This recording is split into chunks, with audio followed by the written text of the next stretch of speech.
जय शिवराय. नमस्कार मित्रांनो, नागरिक माहिती मंच यूट्यूब चॅनलवरती आपले पुन्हा एकदा सहर्ष स्वागत आहे.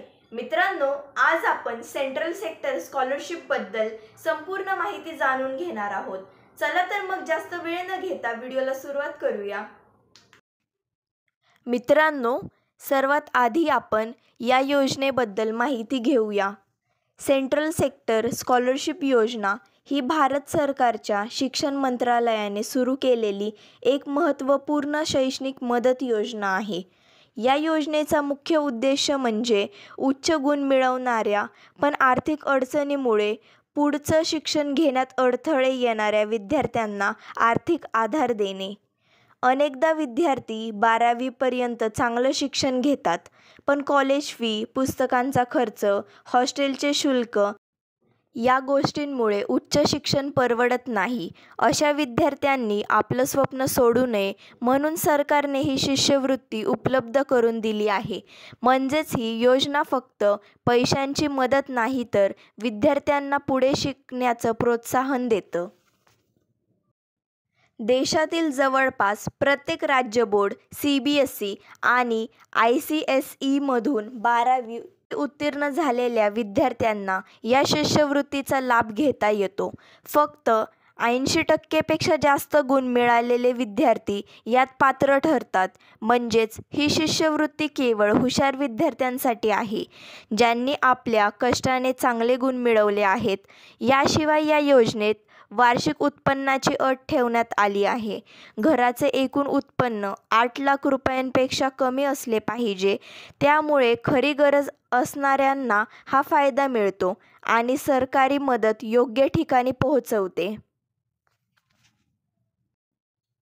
या शिष्यवृत्ती अंतर्गत विद्यार्थ्यांना थेट त्यांच्या बँक खात्यात पैसे जमा केले जातात. पदवीच्या प्रत्येक वर्षासाठी 10,000 रुपये आणि पदव्युत्तर अभ्यासासाठी व 5 वर्षाच्या दीर्घ अभ्यासक्रमासाठी 20,000 रुपये वार्षिक इतकी मदत दिली जाते. हा आर्थिक आधार विद्यार्थ्यांसाठी फार मोठा दिलासा ठरतो, कारण अनेकदा फी भरण्यासाठी विद्यार्थ्यांना कर्ज घ्यावे लागते किंवा अर्धवेळ काम करावं लागतं. शिष्यवृत्तीमुळे त्यांचा हा ताण कमी होतो आणि ते अभ्यासावर लक्ष केंद्रित करू शकतात. यामुळे फक्त शिक्षणाची गुणवत्ता वाढत नाही, तर समाजातही अशा विद्यार्थ्यांची प्रगती होऊन देशाला चांगले डॉक्टर, इंजिनियर, वकील आणि इतर व्यावसायिक मिळतात. सरकारने ही योजना सुरू करून शिक्षणाला एक नवीन दिशा दिली आहे. हुशार विद्यार्थ्यांना पैशांमुळे मागे राहावं लागणार नाही. हे या योजनेचं खरे यश आहे. आज देशभरात लाखो विद्यार्थी सेंट्रल सेक्टर स्कॉलरशिपचा लाभ घेत आहेत आणि उच्च शिक्षण घेत आहेत.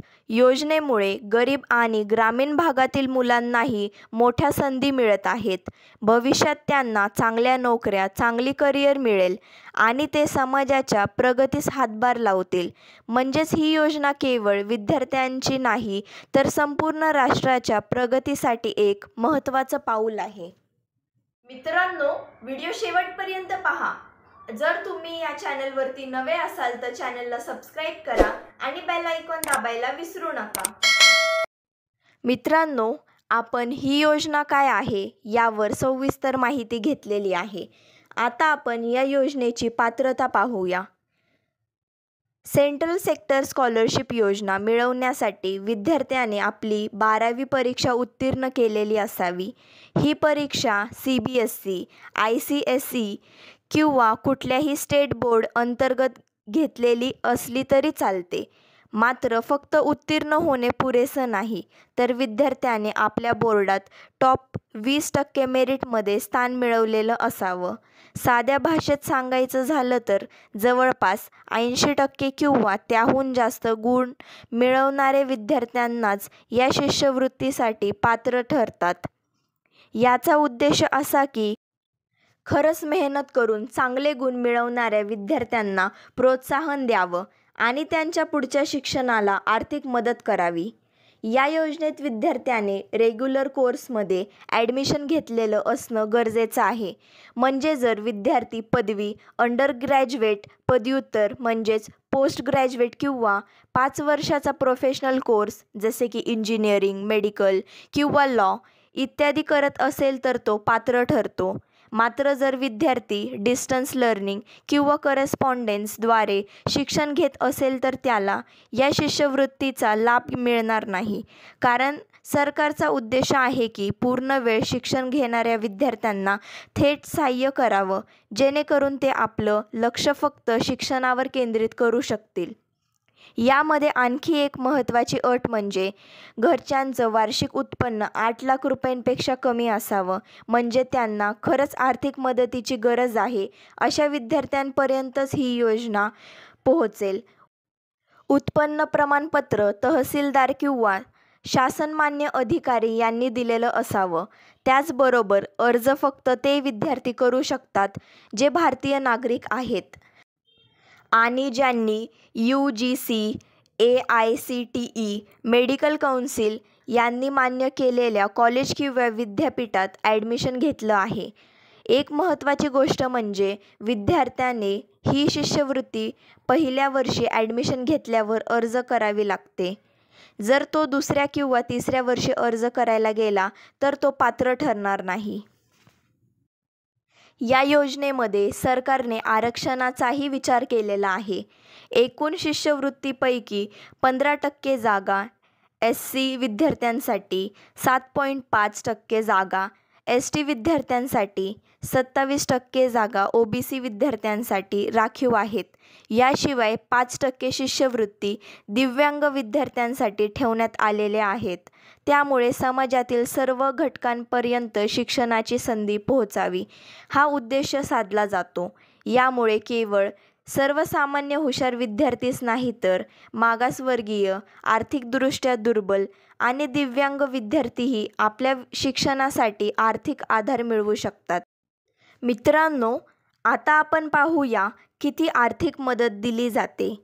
या शिष्यवृत्ती अंतर्गत पदवी म्हणजेच अंडर ग्रॅज्युएट कोर्स करणाऱ्या विद्यार्थ्यांना दरवर्षी 10,000 रुपयाची आर्थिक मदत दिली जाते.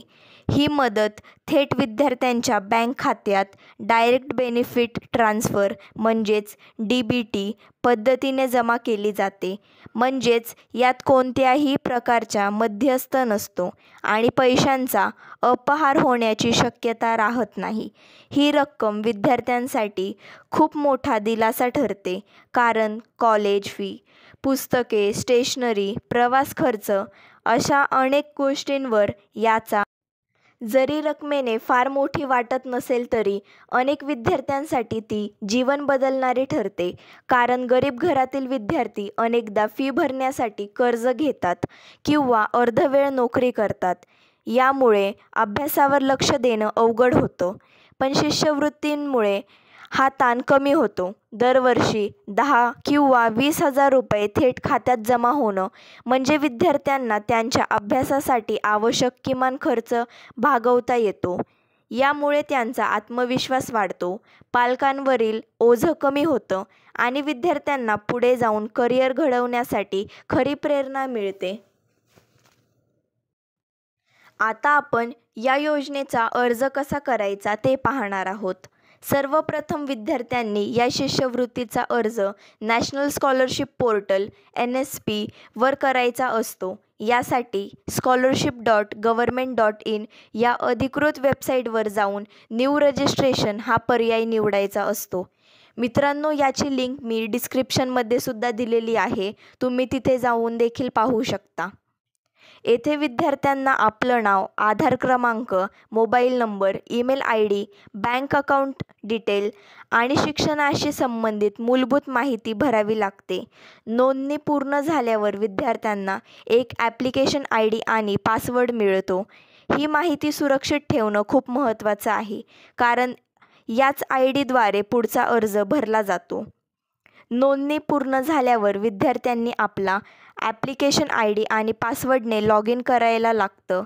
त्यानंतर ॲप्लिकेशन फॉर्ममध्ये वैयक्तिक माहिती, पत्ता, शैक्षणिक तपशील, बोर्डाचे नाव, मिळालेले गुण, कॉलेजची माहिती इत्यादी नीट भरावी लागते.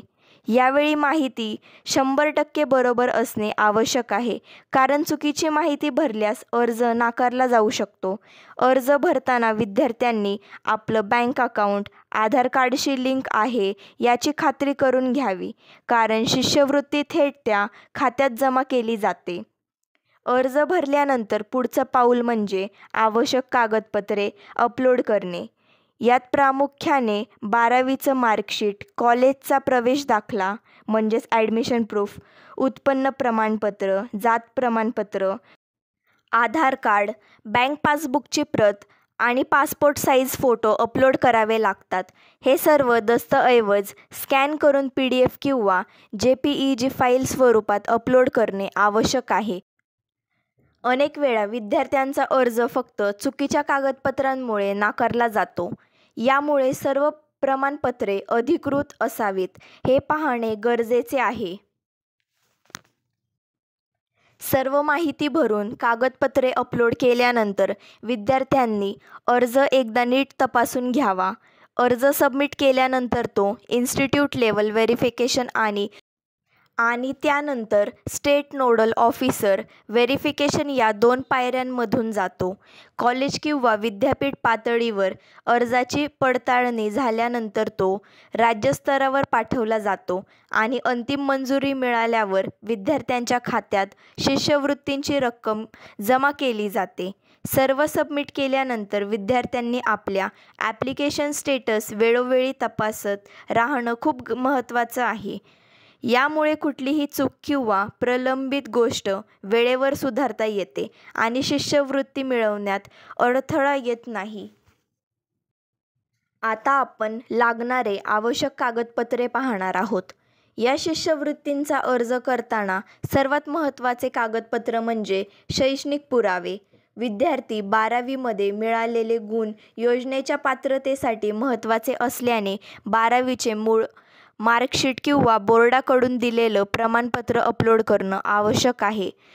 त्याशिवाय विद्यार्थ्याने ज्या कॉलेजमध्ये किंवा विद्यापीठमध्ये ॲडमिशन घेतलं आहे त्याचा ॲडमिशन प्रूफ किंवा कॉलेज ID कार्डची प्रतसुद्धा द्यावी लागते.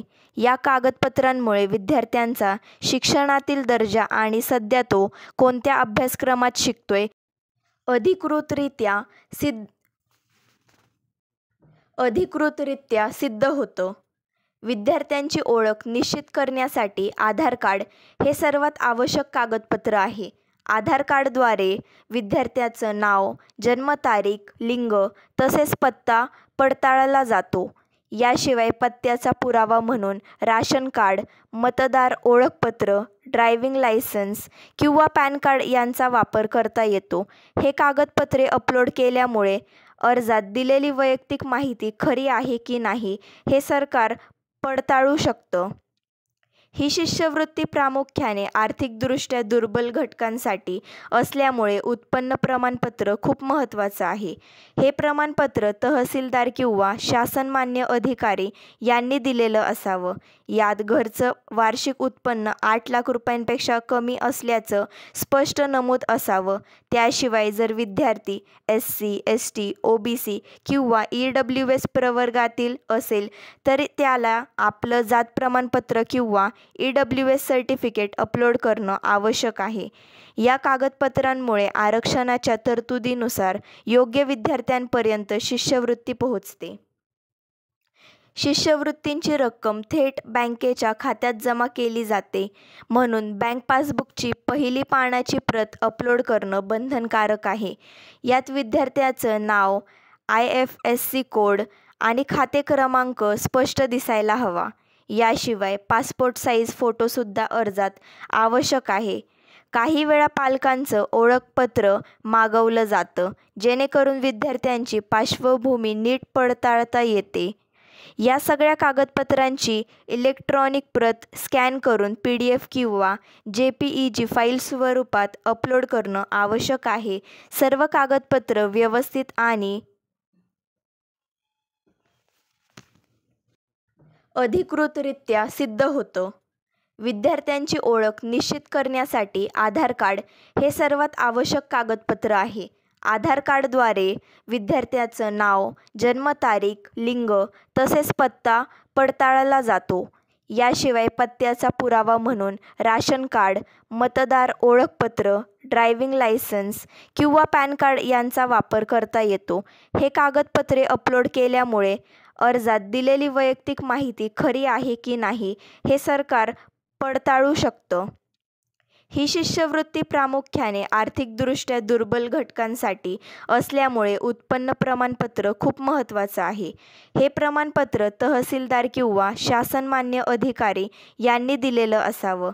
यात घरचं वार्षिक उत्पन्न 8 लाख रुपयांपेक्षा कमी असल्याचं स्पष्ट नमूद असावं.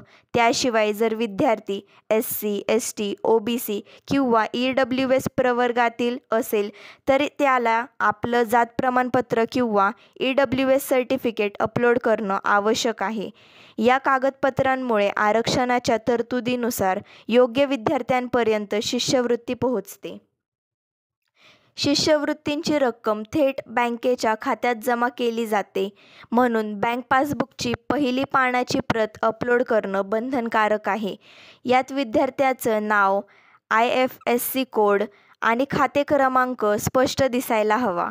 याशिवाय पासपोर्ट साईज फोटोसुद्धा अर्जात आवश्यक आहे. काही वेळा पालकांचं ओळखपत्र मागवलं जातं, जेणेकरून विद्यार्थ्यांची पार्श्वभूमी नीट पडताळता येते. या सगळ्या कागदपत्रांची इलेक्ट्रॉनिक प्रत स्कॅन करून PDF किंवा JPEG फाईल स्वरूपात अपलोड करणं आवश्यक आहे.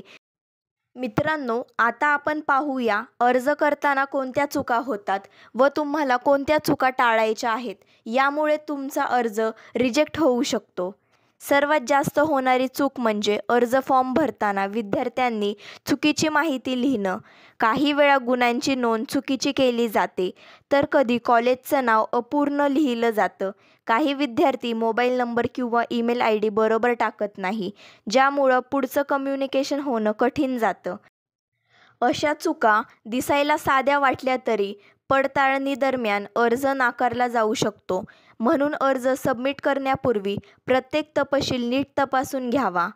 अनेकदा विद्यार्थी आवश्यक कागदपत्र अपलोड करताना अस्पष्ट, जुनी किंवा चुकीची कागदपत्र देतात. उदाहरणार्थ, उत्पन्न प्रमाणपत्रे जुने असणे, जात प्रमाणपत्रावर स्पेलिंग मिस्टेक असणे किंवा बँक पासबुकच्या पानावर नाव स्पष्ट दिसत नसणे. काही विद्यार्थी PDF किंवा JPEG फॉर्मॅटमध्ये न देता फोटो स्वरूपात अपलोड करतात. यामुळे अर्ज रिजेक्ट होऊ शकतो आणि म्हणून सर्व कागदपत्र तुम्हाला स्पष्ट आणि योग्य स्वरूपात असणं फार महत्त्वाचं आहे. अर्ज सबमिट केल्यानंतर तो कॉलेज आणि त्यानंतर राज्यस्तरावर पडताळला जातो. पण अनेक विद्यार्थी सबमिशननंतर ॲप्लिकेशन स्टेटस तपासत नाहीत. पडताळणीदरम्यान एखादं कागदपत्र प्रलंबित झालं किंवा दुरुस्त करण्याची सूचना आली असेल तर ती वेळेवर लक्षात न आल्यास अर्ज थेट रद्द होतो. म्हणून अर्ज सबमिट केल्यानंतर विद्यार्थ्यांनी नियमितपणे पोर्टलवरती लॉग इन करून अर्जाची स्थिती तपासली पाहिजे.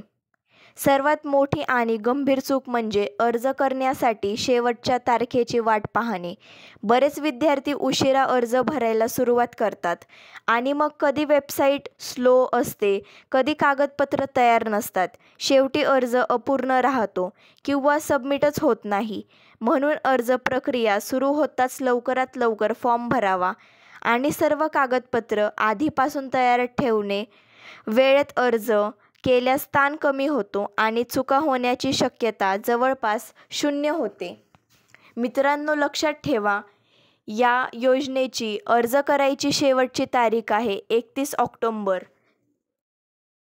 मित्रांनो, आता आपण रिन्युअल प्रोसेस पाहूया.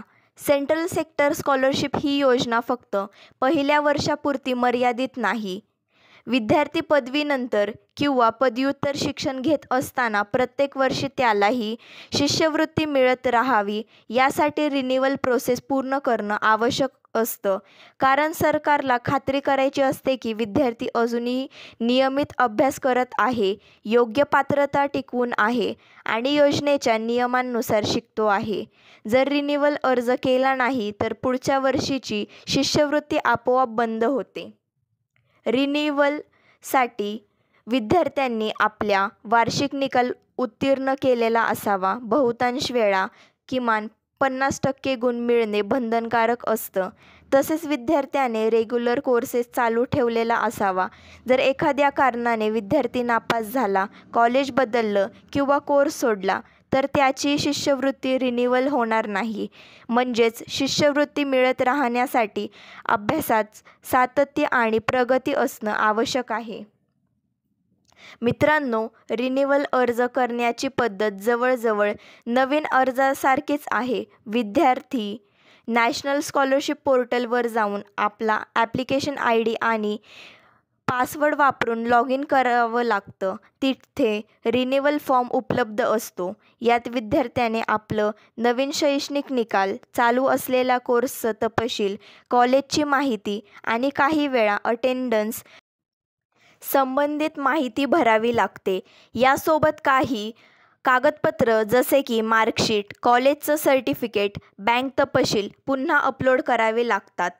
रिन्यूअल अर्ज सबमिट केल्यानंतर त्याचीच पडताळणी 2 टप्प्यात केली जाते. प्रथम इन्स्टिट्यूट लेवल व्हेरिफिकेशन आणि त्यानंतर state nodal officer verification. College विद्यार्थ्यांचा निकाल, नियमित प्रवेश आणि उपस्थिती तपासून अर्ज मंजूर करतं. त्यानंतर राज्यस्तरावर अंतिम पडताळणी होते. दोन्ही पडताळणी यशस्वीरित्या पूर्ण झाल्यानंतर सरकारकडून त्या वर्षाची शिष्यवृत्तींची रक्कम पुन्हा विद्यार्थ्यांच्या बँक खात्यात जमा केली जाते. यामुळे विद्यार्थ्याला संपूर्ण कोर्सभर आर्थिक मदत अखंडित मिळत राहते. आता आपण पाहूया विद्यार्थ्यांचे काय प्रश्न आहेत. विद्यार्थ्यांचा सर्वात कॉमन प्रश्न असतो, ही शिष्यवृत्ती मला मिळू शकते का?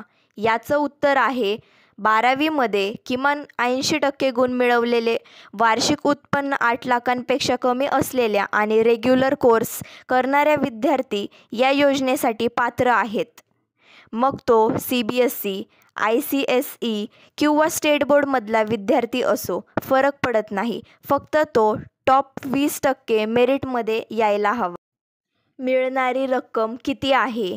याचं उत्तर आहे UG कोर्ससाठी दरवर्षी 10,000 रुपये आणि PG किंवा प्रोफेशनल कोर्ससाठी दरवर्षी 20,000 रुपये थेट बँक खात्यात मिळतात.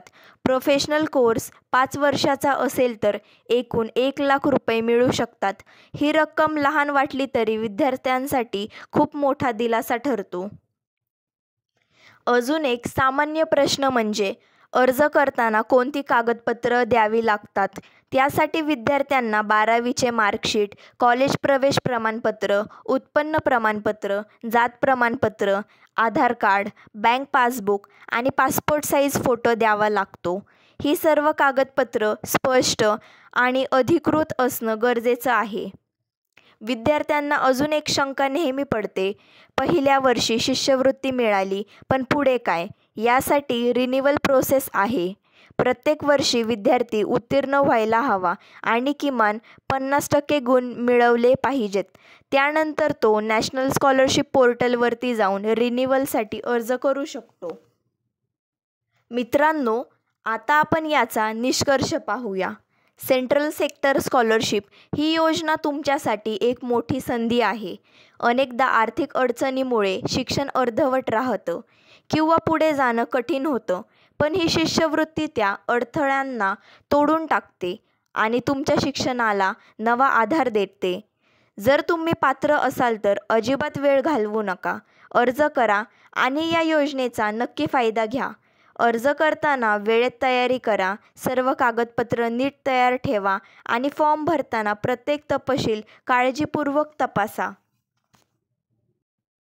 लक्षात ठेवा, शिष्यवृत्ती मिळणं ही फक्त एक मदत नाही, तर तुमच्यावरची जबाबदारी आहे की तुम्ही सातत्याने अभ्यासात प्रगती केली पाहिजे आणि समाजातील इतर विद्यार्थ्यांनाही याबाबत माहिती दिली पाहिजे. शेवटी एवढंच सांगते, आर्थिक अडचणींनी तुमच्या स्वप्नांना थांबवू देऊ नका. ही शिष्यवृत्ती तुमच्या उज्ज्वल भविष्यासाठी आहे. आत्मविश्वास ठेवा, मेहनत करा आणि तुमची स्वप्न पूर्ण करा.